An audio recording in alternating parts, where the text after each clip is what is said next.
Hello. Hello. Hey. Uh, do you hear me okay? Yeah. All right. I hear you fine too. Devin, right? Yes. Nice to meet you. You could call me Slash or Stoyan. That's my real name. Okay. Whatever you prefer. Um. So, have you ever been coached before? It was. Are you familiar with Henry or Radota? Yeah. I don't know him personally, but Yeah. I mean, it wasn't super useful for me because I'm kind of like low level compared to I don't know what he does. So what do you mean? I don't know if he's like the best at coaching. Well, Like if people at my level. Some people have a hard time teaching beginners in some things, like because he's obviously really good, but or maybe the way he coached just didn't work for me. there's a big difference between being a good player and being a good Yeah. coach. Hmm. All right, so I have no idea what his methods are, so can't talk about that. But um, just because you're certain level doesn't mean the coaching should not be useful. Um, so all right, let me go quickly through what you mentioned. So you're interested in mid coaching. Right. So right now, Guardian, you were Crusader. Took I about was like Archon 1, actually. I meant to. uh-huh. Okay. So I went on like a nice little 800 MMR losing streak when I came back. Yeah, that's always rough. Uh, been playing on and off since 2015. You don't have a specific MMR goal, but okay, wait, yeah, you are going. I see it now. You just wanna, yeah, improve at the game. Okay, so in general, you see my style of coaching. It's I'm not gonna be, I don't like telling stuff directly. Like, okay, this is bad, you should do this.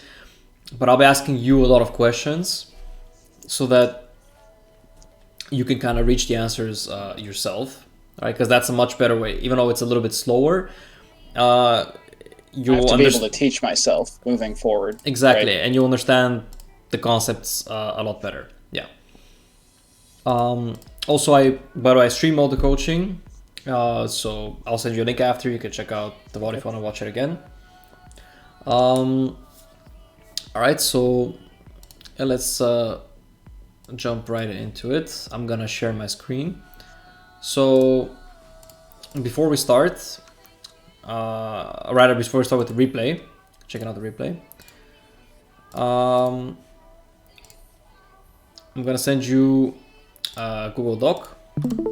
So basically, with every new student, I have a shared Google document. So we're gonna keep track of what we're doing here. I'll write down some notes, make plans for future lessons, and also there's some pre-written stuff. So Okay. you can, also edit it with the link, but you could just follow along with my screen now. You see my screen, right, on Discord? Yep. Yeah, I'm okay. All right. So this kind of roughly dividing the game into three main topics. Another issue with the way most people talk about the game, coaching and whatnot, is that like Dota is so complex. There's so many topics to talk about, and honestly, one of the major reasons why people that struggle to improve, what I see, is that they try to improve at too many things at the same time, right? And then nothing actually sticks. So that's why it's very important to be clear on like what part of the game we're talking about, and to really narrow it down so that you actually really improve at things one thing at a time basically, and you can kind of start building off of the stuff you already learned. So we got mechanics. Now this is generally the most simple part. Most people are okay with this, apart from camera positioning, which almost everybody struggles with. And that's something we're going to see in the replay from your player perspective. Um, then we have game plan. This is what most people ask about. You mentioned a lot of your problems are what to do after the laning stops. So that can be seen as game plan, right? Like, when do I do what? And I get a lot of questions also about this, but the answer is always, it depends, right? Right. Yeah. Because if there were a step-by-step plan, then, Dota wouldn't be the game that it is. Okay, and then what does it depend on? That's basically this last part. All right, and strategy. This is, you can see game plan is everything inside the game, like the decisions inside the game that are based on knowledge which you can actually get also outside of the game. Obviously, you also get this knowledge by, just by playing, by getting experience, but that's a slow process. And what speeds it up is if you have somebody tell you, strategy-wise, that's me in this case. I'm gonna be helping you realize like how lineups interact, how heroes interact, and what makes like what do you look for in the game to determine like when you should push and when you should not push, for example. So that's more or less what we're going to be focusing on this part. In the replay, don't worry about the specific game because we're not necessarily analyzing the. Oh, hang on. Is the ID? Maybe I did it wrong. Correct. Let me try the other one. I think it might be one number too much on the first ID. Yeah, this one works. So you were the SF here. Yeah, the other one, I don't know. Actually, I might not be able to add you because of some Steam stuff. So I'm gonna just send you my ID, and you can add me. This will be useful for future lessons. Need to be on friend list so I can live spectate your games. So we're gonna be mostly not necessarily like analyzing deeply the replay, like okay, to what you could have done to win this game specifically, but more like using the replay so you can get examples for the stuff that I'm explaining, right? So it's not just theory. All right, there you go. Yeah. Also, by the way, like I would recommend for the first lesson that we do this, which is like replay analysis. Even though this is like the most, how to say, like hardcore, right? It's kind of, most info, but this is just because like that way I can kind of see from the replay like what kind of player you are, and we can kind of form a plan of what to work on. And then from there, we can obviously also do live coaching. A lot of people like that, which is, you playing, me watching you live, and helping you with decisions, etc. All right. So this game, your Shadow Fiend. What can you tell me about this game? What would you say went right, what went wrong? I think lane went pretty good for me specifically, but I spent some time farming after, and I just kind of ended up coming out behind because they played well as a team, moving around the map, and I just kind of hit creeps and got nothing done. Mm-hmm. Okay.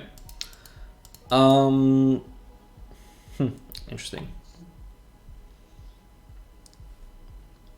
So you feel like you're saying that if you were more active, it would have been better? Yeah, maybe I think so, but I don't know. I feel like I didn't have much impact, and I was just trying to build damage at the end to make something happen. Excuse me. Okay. But it spiraled out of control pretty quickly after like 20 minutes. Okay.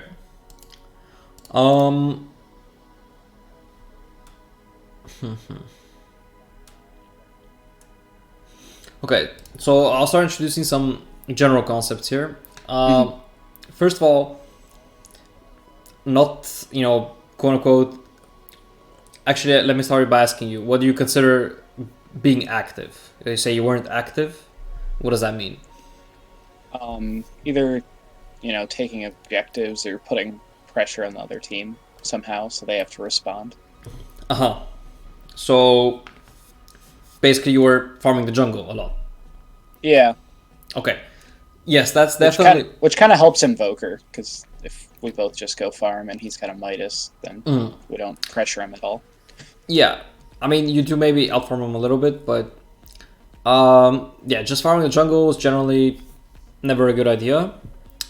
Unless, when would you say is it actually a good idea to just farm the jungle, right? Because then you're not applying any pressure, right? So you're kind of speeding towards the late game, essentially, right?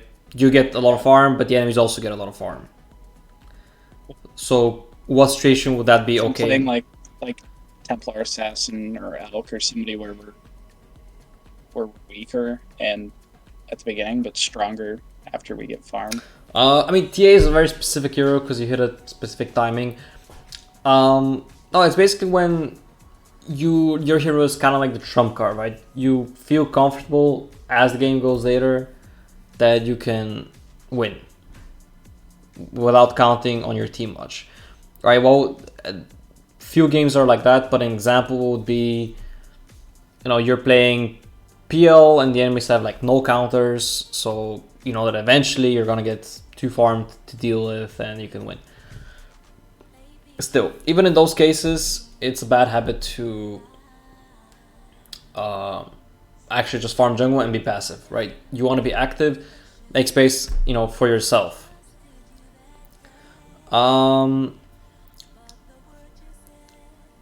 So what do you think about this game though? Is it the case that can you think of a specific level or item build that you reach and you can like comfortably, more or less, 1v5 the enemy team? Not really, right? Because at the very least, there's kind of a significant counter in the silencer because globally he can interrupt your use combo, even through BKB, which is pretty big deal. They have a pretty significant amount of stuns and ways to disrupt me between Invoker and Sand King, Pangolier. Yeah, well, none of that goes through BKB though, but Right. But yeah.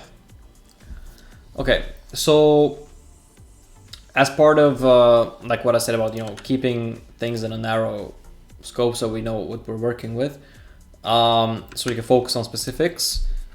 We're gonna discuss like mid lane only, right, for the time being, and in this case specifically Shadow Fiend. Yeah. So this part, like I said, so in general, being active is necessary, and being passive is bad. But being active, to not confuse that with going just for kills. Right, that's a mistake a lot of people make. Being active doesn't mean killing people. Right, it means applying pressure, like you said, forcing the enemy to react. Which actually brings me to one of the major points I'm going to write down, and this is very, very important rule. Honestly, if there's like one single thing that you remember from this coaching, it should be this. All right, this is by the most important thing for Dota. Always make the enemy react to you instead of you reacting. All right, there's one thing you remember. Better be this. This is super important, and there's so many examples which we're gonna see in the game, right? But a big part of this means not farming the jungle passively, right? Waiting for the enemies to do something. All right, let's head into the game. Now, generally we're just gonna skip through the lane stage because it is very important for mid, obviously, and we can spend like an entire lesson on that. But for the time being, you mentioned first of all, like, you see, like, your problems seem to come after the lane stage. Yeah, that I can go back and see, like when I had a bad lane and I kind of know what to do. Like maybe I should have pulled aggro if I had a bad matchup, or I just missed spells, which happens at my level. So I'm just gonna watch a little bit, see if anything unusual happens. But yeah, you're ahead in net worth, so looks like it went fine. Yeah, this first blood was, I mean, you barely lived. Generally, you want to Yeah. avoid such risks, but whatever, like it worked out.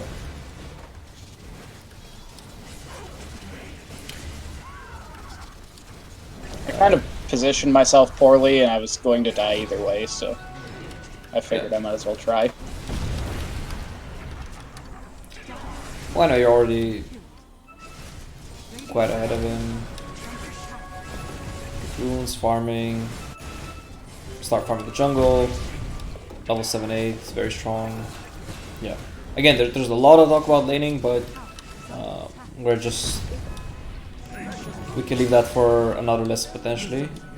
Try to focusing on the thing that will improve your game the most right now, basically. Right.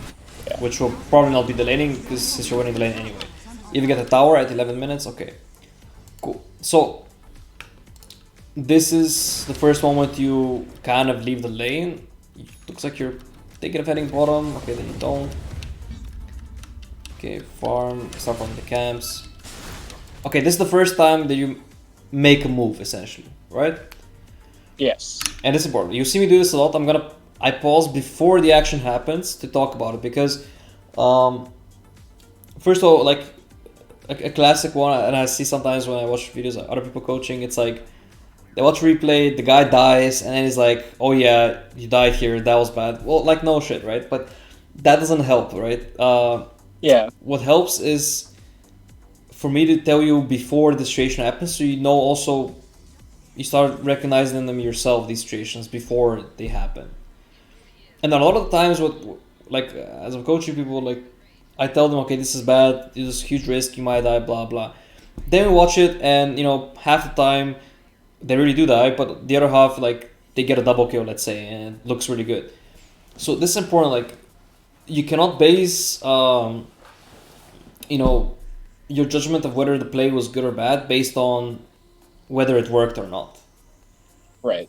Because Well, there are a lot of reasons yeah. why it may work. The enemies fuck up, and you get a kill, and it looks great. Doesn't mean that it was actually a good play. Like, why was the it not better good? I get, the more of those stupid plays will be punished. so- Exactly, right? It's not reliable, right? Actual good plays are reliable. Like another way to put it is, like to call them, strategical outplay and mechanical outplay. All right, so strategical outplay is the kind that you want because those are reliable. Example of strategical outplay, like most simple thing, is let's say I don't know, you push top, you force somebody to TP there, then you TP bottom, you take a fight, the guy's not there, and you win the fight because of that, right? It doesn't matter if the guy who TP top was 3k or 10k MR, right? If they TP top, they physically cannot get to bottom. Alright, that's a strategical outplay. Alright, there's no way that it goes wrong. Whereas mechanical outplay is, for example, how you got first blood. Alright, surviving with 20 HP, like casting the spell a little bit quicker, that kind of stuff. That makes sense. Sometimes it works, sometimes it doesn't. It's not reliable. So, okay, let's check out the situation. Why did you decide to rotate here and get aggressive? Troll seemed like he was having, a hard lane, and I felt like he was the win condition, so I wanted to do something to make his life easier. Okay, do you think this is a game where... Well, the same question I asked for your hero, right? Like, if Troll reaches certain levels and items, he can reliably 1v5 them? No. Definitely not. It does not look like a good Troll game at all. In fact, I don't think he's going to get hit anybody outside of his BKB. And during the BKB, it's like, this guy goes invis, becomes really fast. This guy goes invis, becomes really fast. This guy rolls up or jumps away, like has a million ways of escaping. And this guy can also burrow out to go invis. It's like, Troll is going to have a very hard time hitting people. So definitely he's not the one, that you're should be counting on, first off. Second, even if you were counting on him, still, this is solo queue, right? Yeah. You need to play in a way that you take as much responsibility for the game as possible, right? Because every time you make a play that hurts your game to help your teammates' game, it's like you're Maybe it giving. works, maybe it doesn't, but Yeah, it's not up to me anymore. exactly. You're putting it in their hands, and that's all you want. It's not a way to have a high win rate.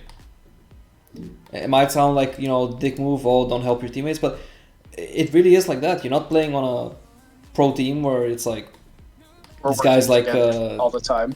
yeah. I don't know if you have watched any pro games, if you have a Yeah, favorite team, right? But it's not like Troll is always like Nisha, right? And so, or whatever.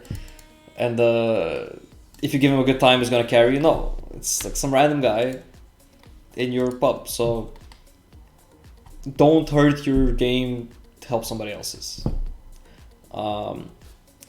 So looking at your game, is there a reason why you should rotate now? not really. Okay, is there a reason why you should not rotate now? Because we said you don't want to be AFK farming the jungle, right? That's a bad idea. Yeah. So what's the reason to not rotate now then? Well, I don't know if rotating top was a good idea, but I should probably pressure towers to make people move around the map. Okay, that's a good start, yes. And actually brings me to... so applying pressure means pressuring towers, yes. And actually, yeah, it brings me to this little rule. Also very, very important. It's not as important as the other one though, so it's not gonna be red. So the only reason to get a hero kill is, what do you think?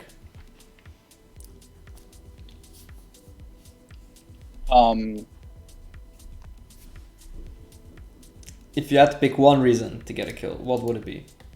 Why do we get kills in Dota? In order to be able to take objectives. Exactly, yes. Alright. Is to be able to take an objective afterwards. Alright, you don't get the kill for money because you actually lose gold by going for kills, because that's, opportunity cost. You could be farming in the meantime. You don't do it to win the game, because you don't win the game if somebody reaches 30 deaths, right? They can die 50 times, you can still lose. Yeah, I've won a bunch of in games with 3 kills.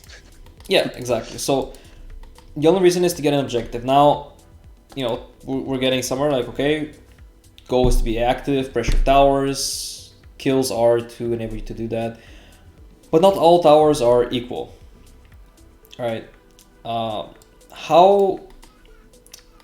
What happens when you get towers, right? You get map control. But what does that mean? Like, map control. Gives us So you took the this ability, more room to farm tower. and to cut them off from Roshan or. Okay. It's, yes, has to do with farm. So for example, this tower is dead. Right? How does that pressure the enemy team? What can they, what changes for the enemy team with this tower? It's not as safe to be standing where the siege creep is. Exactly. Okay. And what else relevant is in the area here? Roshan. Okay, Roche. I mean, yes, but that's not the only reason, right? The jungle camps. Exactly. Yes, these camps, right? Just this line where the siege creep is. That's where this camp is and this camp is, right? So this tower gone, these two camps all of a sudden are not nearly as safe as they were before. Right? Mm-hmm. That's a specific way of how they lose map control, how they're affected. Right? You take this tower, which camps become unsafe?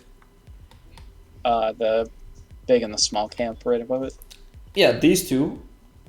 And honestly, even this camp, it's not behind the tower, right?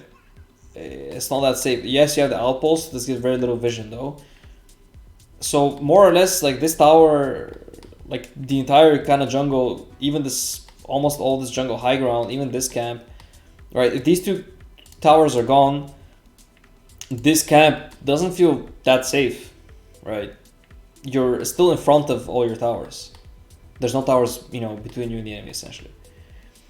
All right, if you take this tower, which camps become unsafe? The two on the high ground and This one? even and the ancients are less safe. Uh-huh, but all right. Here, You can still get there. yeah, so this is kind of a trick question. Apologies for that, but not really, because this is high ground still. All right. This high ground is a lot easier. Like, essentially, you stand here, you see both stairs, right? It's far easier to defend and control, etc., than this. Right? You have like a billion ways to get up this high ground. And if you wanted to like really cover it, it's what you need, like 3 wars or some shit. It's very difficult. So that's why this becomes unsafe, but this not so much, because again, you have 1 ward on the high ground and you see all the entrances. Alright. It's pretty easy to defend, and just because you took this tower doesn't mean all of a sudden you could just YOLO into the triangle. Alright. So basically this tower is... The towers on the enemy off lane are worth the least. Not like 100% worthless, obviously. This one at least has some value because it's close to Roche. But yeah, this one is not even close to Roche. So these 2 towers and these 2 towers, generally also that's why you see them pushed last, because it's the least impact, right? Like, taking them doesn't actually help much. And if you could choose, always want to take tier 1 mid and tier 1 safe lane instead. Okay. So with that in mind, where is it better to rotate? Yeah, because obviously, yes, you pretty much always prefer to rotate bottom. And if you're not rotating bottom, better to not rotate at all, because here, right, following simply from this rule, the only reason to get a kill is to be able to push. Even if you kill these guys, this is not actually the tower you want to push, so pointless. If you kill these guys though, that's a great tower to push. Not to mention, it's a lot easier to push this one than this one, because, well, a couple reasons. Like, for example, the distance here is much shorter between the two, and it's a lot harder to kind of set up behind it. Whereas here, the moment you get like 1 or 2 kills, you start chilling here. It's very difficult for any team to come and defend it, right? Like, this next one is so far away. Okay, so that's like general like map position, strategy wise, etc. There's still one more reason that I'm looking for why it's bad for you to be active right now. Probably because of how far ahead I am. I'm not keeping my advantage by walking around and doing this. Yes, okay, you make a good point actually. It's not what I had in mind, but it is a good point. I'm gonna write down as well. Get a bit smaller. So the further ahead you are, the less risks you want to take. Essentially what you said, which is a good point. Yes, but in this case, it's just because you're far ahead doesn't mean you shouldn't make any moves though, right? Yeah. There's something else. Okay. Look at your hero, like what you have, right? Got no mana. The answer is in this part of the... Oh yeah, more or less. I mean, 300. It's... yeah. Not a hell of a lot. I can press R and do like 1 raise, maybe 2. Yeah. Okay, you don't have a lot of mana, but you have enough potential to do something. Now, the answer is in this, like, the user... What does he call it? Like, HUD? The HUD? Yeah. It's not the mana though.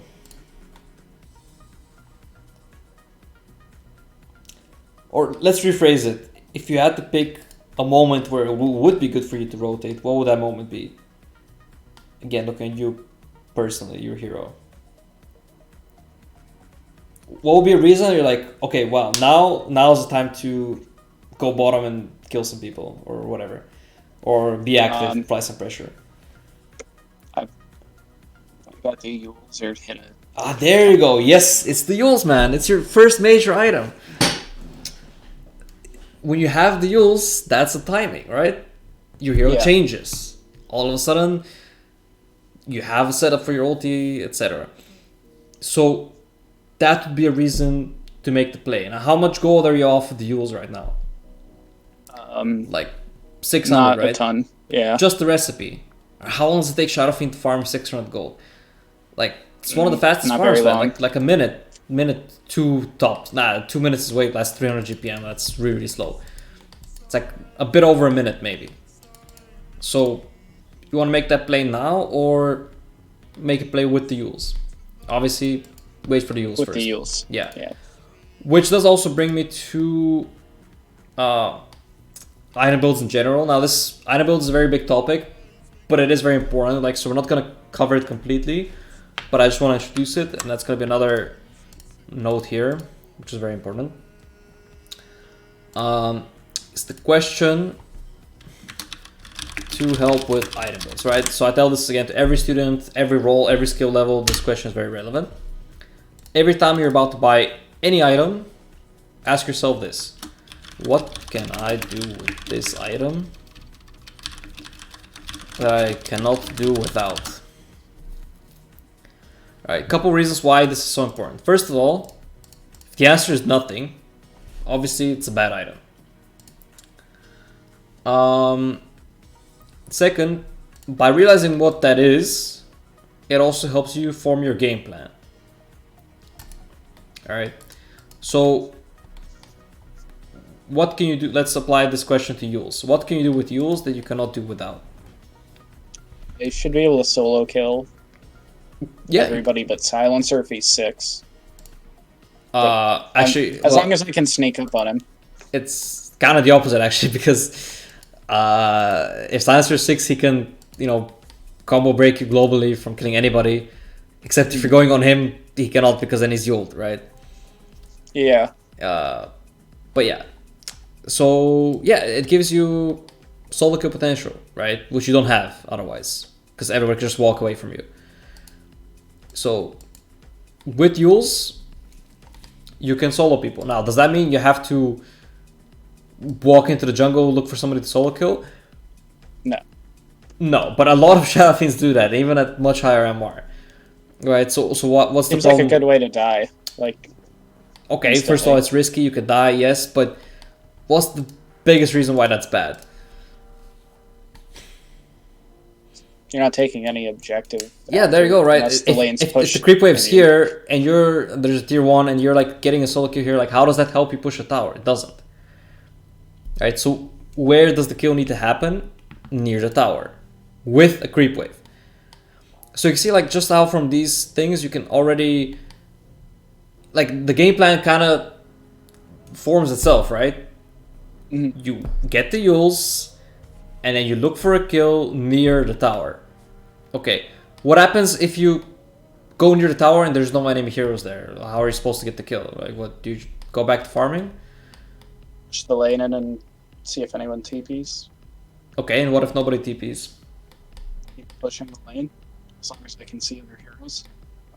Yeah, then you just get the tower, right? That's the point. Like, you don't have to. So you see, like, it's not about getting the kill. It's about getting the tower. This is, again, very important. Because a lot of people I talk to, like, like you, they're like, oh, yeah, it's all about the towers, of course. But then we watch the gameplay, the gameplay doesn't really reflect that, right? So yeah, that's why I'm emphasizing it so much. You're going down here to get the tower. And the reason you have a Yules, not because, the Yules helps you push the tower, but if there's a hero defending, the Yules helps you make sure that the guy is no longer defending, right? Because either he's dead or you make him run away. But the goal is the tower, it's not the kill.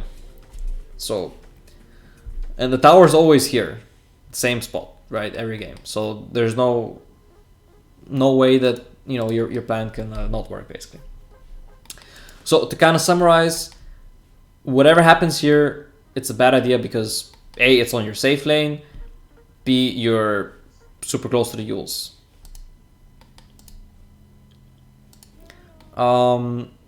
Yeah, one last note I wanted to make. Considering how important this Yules is, right, as we're seeing, if we apply the same question to all the other items you bought before it, what do you think? Which items are, like, just ask yourself this for every single item you have apart in the seals. What can I do with bottle? That can I do with that? What can I do with treads, wand, raid ban? Which ones do you think are actually important? Which ones do you think are not so important? Bottle's good if I can get rune control, but if I can't, it's extremely useless. Okay, but how likely is it that you cannot get rune control as SF? As long as the lane's going good, fine. Pretty much guaranteed, unless I'm against some like awful Viper lane or something. All right, yeah, there you go. So I mean, you answered yourself, right? So you know which games to get bottle, which games not to get bottle. Almost always, you know, unless, like you said, it's some. Probably didn't need the wand, but All right. I don't know. I buy it, but I never make good use of it. So it's like 450 gold. It gives me 3 stats. All right. What situation is wand the best in? If the enemy team is casting a lot, like Zeus, or I have to fight early for some reason. Well, the more heroes around you are casting, the better, right? So basically, like early, like 5-on-5s. Do you want to have an early 5-on-5 as SF? Is that where you excel? No. Therefore, yeah, again, wand doesn't really fit the build. If anything, like if it's for the lane, just get a stick. Don't upgrade it to wand. Because that's 250 gold difference, right? Which is a big deal. Okay, what about the band? Helps attack speed and last hitting. But the band helps you last hit. More damage, right? It's 5 agi. Alright, what's the difference between circlet, slipper, and a band? Probably none. It's still 5 agi, right? It's the attack speed, yeah. So that's why, like, I don't, like, it sounds like, you know, I'm asking these kind of, the questions might sound silly, but this is really important because a lot of people just kind of buy items on autopilot without really thinking about, like, why am I buying this item? The wand gives you attack speed, armor, and an extra slot. And you don't really need any of these things, right? Right. Because you're rushing Yules, so you're playing around the Yules, around your ult. And the quicker you get the Yules, the better. And so if I didn't buy those two, I'd almost have Yules anyway. And yeah, what about the treads? Like 200. Treads is the biggest one. Why treads? It's what people seem to buy on Dota 2 Pro Tracker, so I Fair buy enough. treads.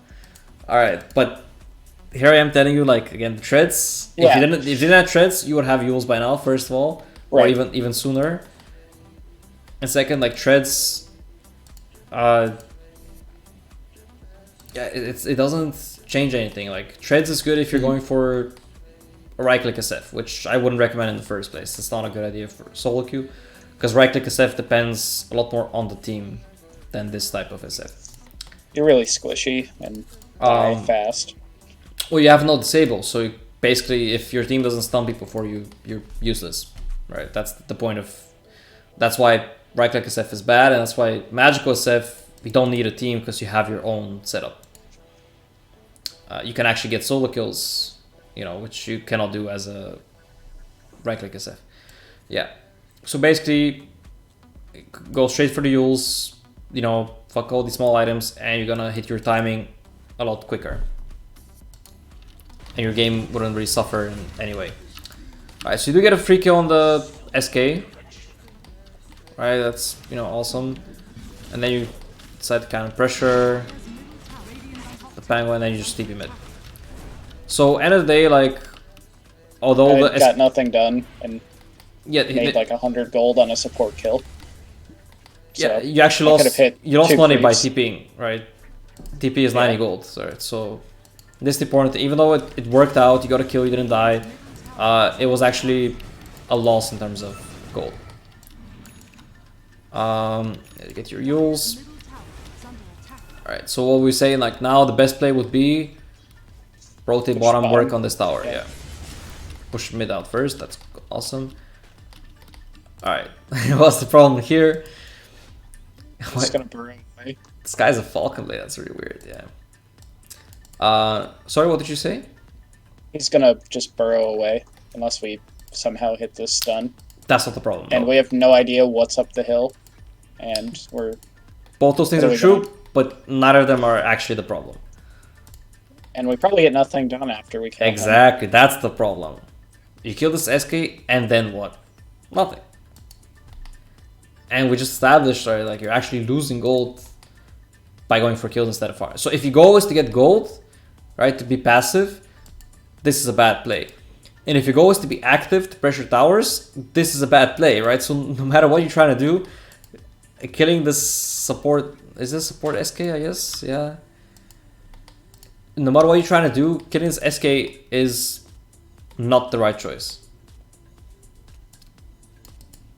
Regardless of your game plan. Again, it might seem obvious, but this is very important to realize. Alright, so here teleport top. Let me actually replay. Fortunately, global is already used, so cannot interrupt your combo. You don't end up ulting at all though. Spamming some raises, now you have to heal yourself. Alright, you kind of forget about the Arcane Curse. You use like a bajillion spells. Oh, you pop? No! Oh my god. Yeah. Alright. I walked down there and I thought I had already popped the regen rune, and then I noticed I didn't. You took 950 damage from the Arcane Curse. Alright, so that's just like a specific mechanic you gotta be aware of. Because that's what ended up killing you. If you are gonna use all these spells, then you have to... It's kind of okay because you have heals myself. Arcane Rune going. Yes, yeah, so the Yule's cooldown is short, but still you can avoid it by just not, you know, spamming spells with Arcane Curse in the first place. Yeah, so what happened here? You TP'd, you got 2 kills. Let's forget about... Again, just like there's a strategical... takes mid, and I can't go help. Just like there's... And we don't get top. Yes, yes, you're right. So, like the same distinction we made, strategical and mechanical outplays, same goes for mistakes. There's strategical mistakes and mechanical mistakes. Mechanical mistakes, you know, is the curse thing, not pressing Yules, not pressing regen, blah blah. That's, don't care that much about that because whatever. Like next time, you know, pay attention to the curse. That's all I can say. It's irrelevant. But the strategical mistake was TPing top in the first place. And that's why it's so important to note, like, you TP'd, you got 2 kills, you know, at first glance it might look like a good idea, but as we can see, it's actually not. Because these guys weren't gonna push, you didn't even save the tower, right? The gold-wise, again, it's not about the gold, you're losing gold, and pressure-wise, map control-wise, it's actually a direct loss because don't get any tower and you lose mid tower, like you said. And all of this is purely strategical, right? It's not something to necessarily practice, it's knowledge, right? TPing top is a bad idea, like 99.9999% of the time. Top as in, you know, if you're dire, obviously bot if you're radiant. Yeah. Like, TPing to your safe lane in the early game, pretty much for the majority of the game, is a really, really bad idea. So instead, again, just push out mid and walk bottom, right? Don't go for the SK kill also, because by the way, like while you're killing this SK, right, this creep wave died to the tower, and Invoker is pushing this wave, right? So what you should have done is not kill the SK, just take this wave and then rotate bottom. With the Arcane Rune, easiest cling skill of your life. Like, what the hell is this item build, man? Phase with Serve of Corrosion. You never know what you're gonna see. Phase with Clinks. I don't think I've ever seen that, yeah. Anyway. Easiest Clink skill of your life, probably need to pick up Dust, but whatever. You know, just, you know, walk up with your Arcane Rune, use ulti, dead, easy tower. Alright, what can they do? All the better for you because they're all making some move top, which means, you know, they're not in a position to defend bottom. But yeah, instead... I think I wanted to save Troll again, which is... Yeah, again, no... Not a good idea. No saving teammates. Yes.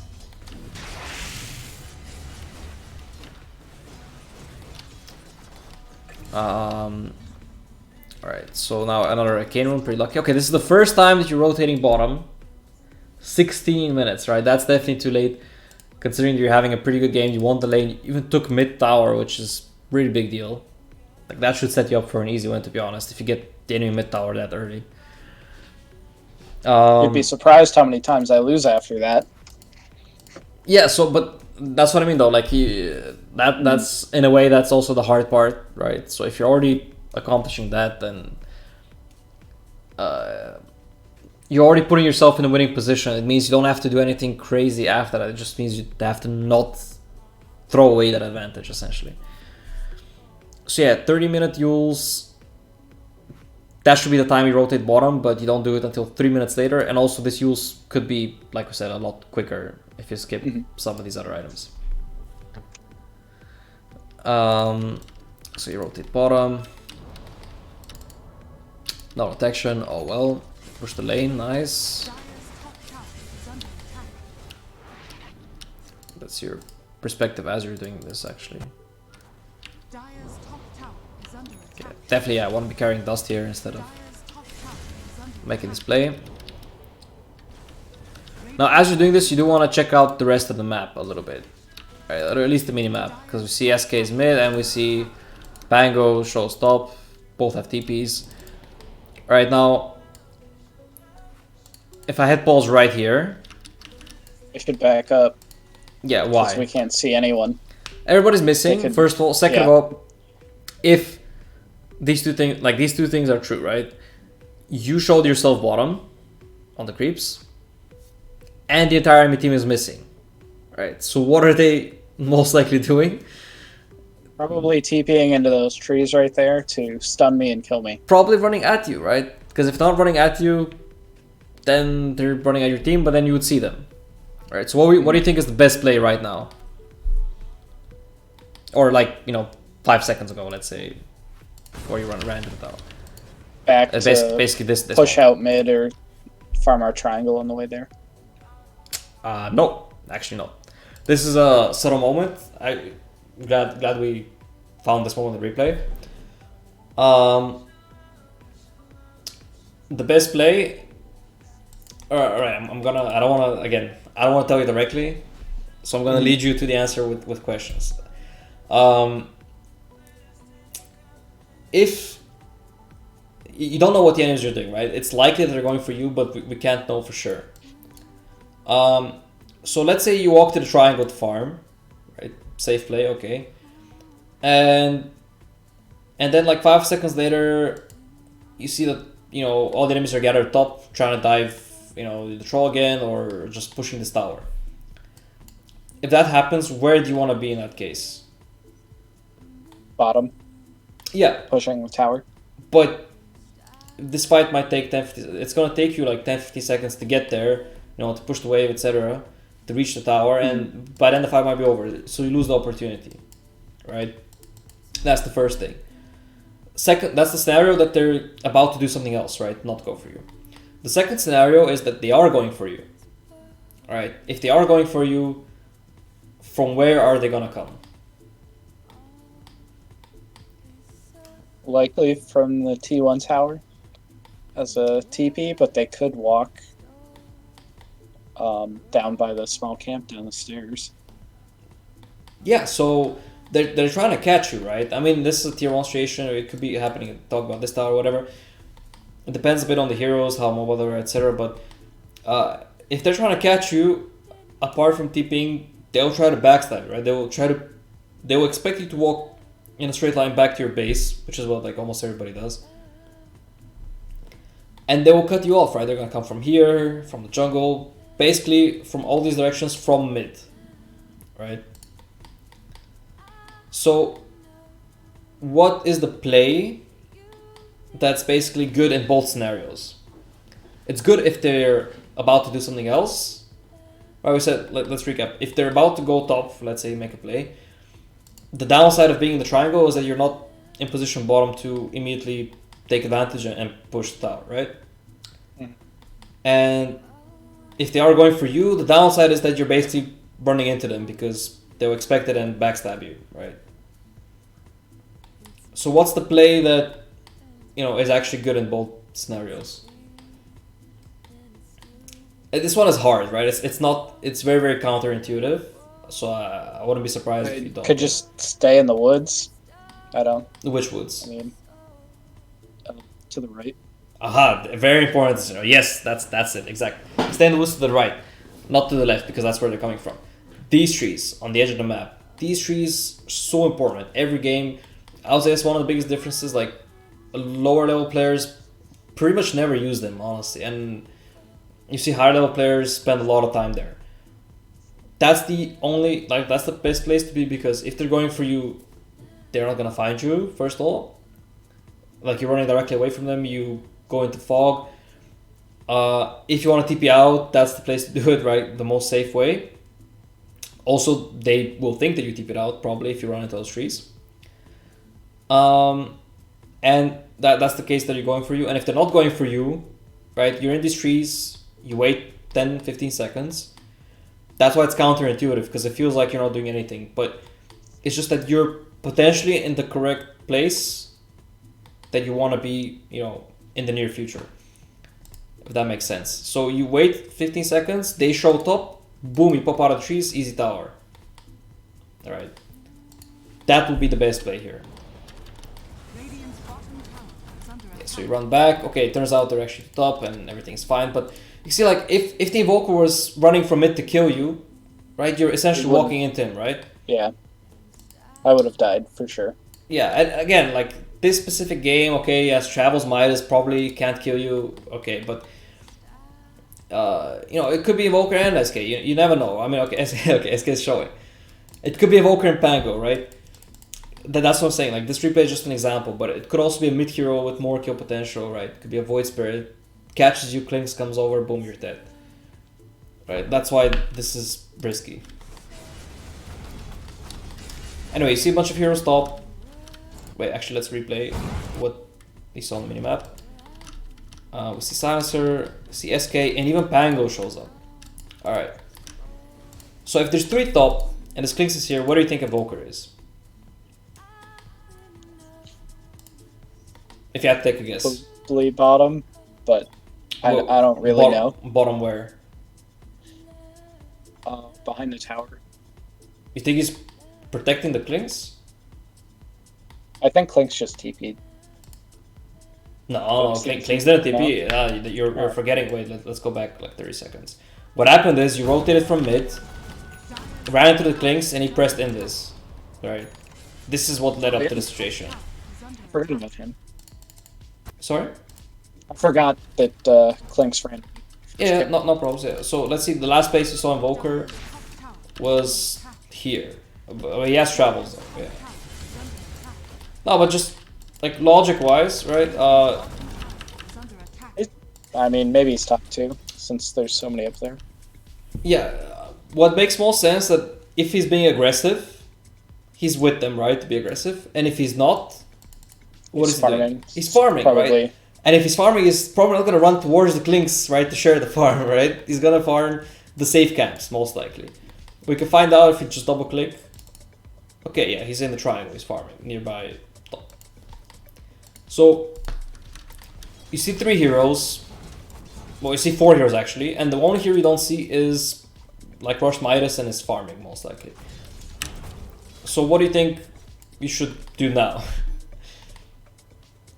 I could have let him push out a little bit so I could use and kill him. I mean, you could do it now though, right? Like, it's what's stopping you from killing this guy? It's pretty much nothing. You could just he has no ulti up. His health is so low. He lets you get so close to him. You're already in use range. All right, this was pretty much a free kill. You don't need like the perfect Requiem on top of him. Okay, I think that's kind of like what I was waiting for. Yeah, but then don't push the wave. Don't show yourself again though, right? Because that's gonna work. Yeah. Anyway, once again here now the fight starts. And you TP. Is this a good or a bad TP?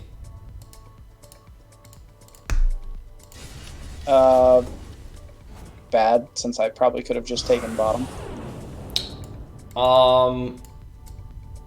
Yes, it's bad, but the reason is not that you could have taken bottom. What's the reason? There's a fight, you're TPing to the fight. Okay, if the fight is good, then obviously the TP is good too. If the fight is bad, the TP is bad. So why is the fight bad?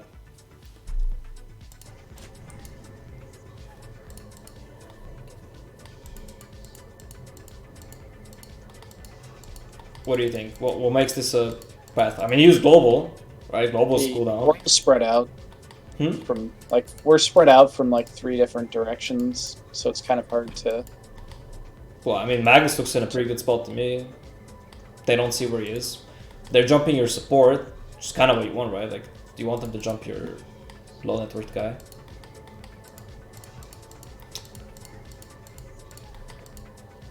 Alright, again, this was a trick question, okay?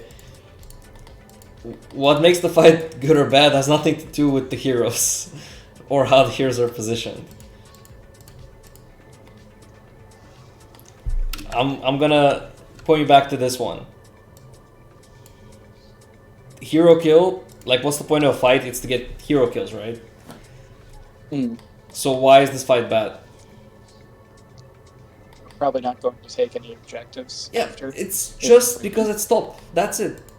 The fight is top on your safe lane, therefore it's bad. That's it. Because even if you win this fight, this is not the tower you want. The tower you want is bottom. And you're actually TPing away from the tower that you want, right? So that's what makes this TP bad. And also this Yules, again, it doesn't matter if you kill the Klinks or not. Okay, what matters is, because you have this Yules, he needs to run away if you're on the lane. Right, so the situation that's created here, 4 versus 4 top, right? The 4 of them are top, the 4 of your team are top, and it's just you and the Klinks bottom. And you want to push towards his tower, he wants to push towards your tower. Who has to run? He does. Yeah, he has to run because you're stronger, because you have this Yules. That's why you have the Yules.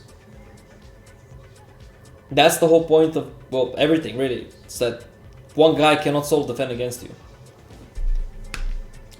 And that's why TPing away from this is a huge loss. Regardless of how this fight goes, you TP it away from the objective that you wanted. Yeah. Here, you forget to cast the Arcane Rune. Also, don't use the Yules for some reason, not sure why. If you are, this is like purely team fight mechanics, it's not really what we're talking about, but if you imagine that this fight is happening bottom, right, which makes it a good fight, what you should be doing is just pop Arcane Rune, Yule the escape, combo him, that's it. Right, because you lose like half your HP before doing anything, and the guy was next to you, like you had the opportunity to Yule and murder. Like I mentioned also, the Arcane Rune definitely should have popped that before ulting. End up not catching anybody just because you didn't do the combo. Or he catches you, sort of managed to escape, but yeah.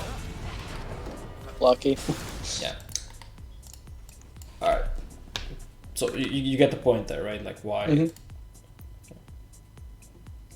Alright, we're closing in on an hour. Generally, watch replays, it's like this, by the way. Like, it's mostly the first half, right? Because that's where a lot of the mistakes happen, and whatever happens afterwards... I have to set myself up to a good position. Yeah, it's like built on those Once mistakes. it goes late enough, one little mistake from anybody can kind of swing the game. It's pointless to talk about like how you can, quote unquote, come back from this. I mean, you're still top net worth, right? But it's just gotta take it step by step, right? Like, and this is the first thing. I could be a lot further ahead. Yeah, If I played differently. Not just net worth wise, but also map control wise. This tower should have been gone by now because you had plenty of opportunities, right? Yes. The enemy team gave you, yeah. All right. So, do you have any more specific questions you want to ask right now for this session? No, that makes a lot of sense. It gives me a good basis to make decisions moving forward. Yeah, it goes back to this, right? And actually, another example for this rule: if you're reacting, the fight's gonna be probably where your objectives are, right? Because the enemy is gonna fight around the objectives they want to take, and that's the opposite of where you want to fight. So if you want to fight in a place that's good for you, near the valuable enemy objectives, right, on the enemy safe lane, then you have to force the fight there, right? You force the enemies to react, to come to you, and if they don't, well, then you get the objective for free, even better. All right, I'm gonna link you my coaching Discord. So that's where I have all students. I'll give you the student role. So extra channels there. You can ask me questions there anytime, and you can also see questions by others, and obviously answers. There's your location channel. You can react there with your flag. It's gonna give you a role with your location. You can see others that are also from the same region, like some people are looking for parties and stuff. Yeah, also if you could leave me a review on Gamer Sensei, I would really appreciate it. Okay. And yeah, if you have any more questions, I guess we could call it for this first session. Try to apply the stuff we talk about, like, play with a plan, focus on the enemy mid and safe lane towers, objectives. Generally, after the... I guess I can write that down here in the doc. General tower pushing progression ideally goes enemy safe lane, enemy mid lane, and tier 2 safe lane. The first two aren't that important. Stop sharing screen, but it's on the doc. Whether you get to the mid or the tier or the safe lane tier 1 is whatever. You just want those two. But what's important is after that you want to take the tier 2 on the safe lane, because it's a lot easier than the tier 2 on their mid lane to push.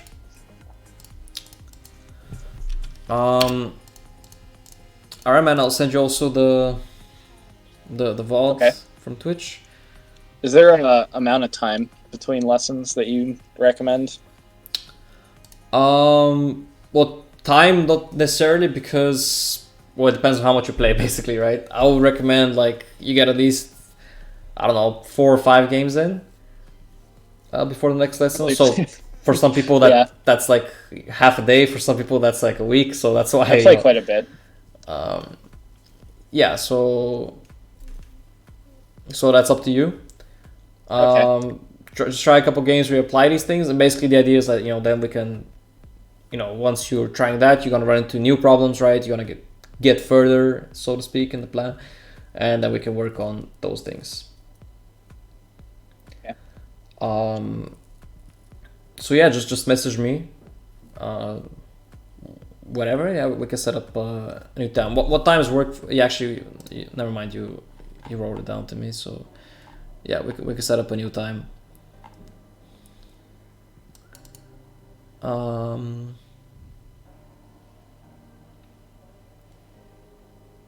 I guess weekdays might be a little bit difficult because Yeah, it's pretty late for where That's you gonna be are. midnight for me. Um, Yeah, what's the? I can do mornings on the weekends here, so that would Yeah, I mean weekends is be. fine. What would the earliest be that you could do a week? Like potential. Sorry, the latest rather. Right? Could we potentially do like late your night in my morning? Hmm, What you're 7 hours ahead? Yeah, I don't know what your schedule like. Something like the after midnight your time, is that viable or not really? Yeah, I'm up till like midnight, 1 a lot of the time. So Uh, that'd be like 7 or 8 yeah, on the weekend. That that's wouldn't be a problem. But yeah. Okay, well, whatever. Message, we'll figure it out. okay, But yeah, try to play these things, and yeah, when you want to do the next lesson, just message me and we can set up a time. all right. All right, man. Awesome. Good luck, and yeah, Thanks. see you next time. Have a good one.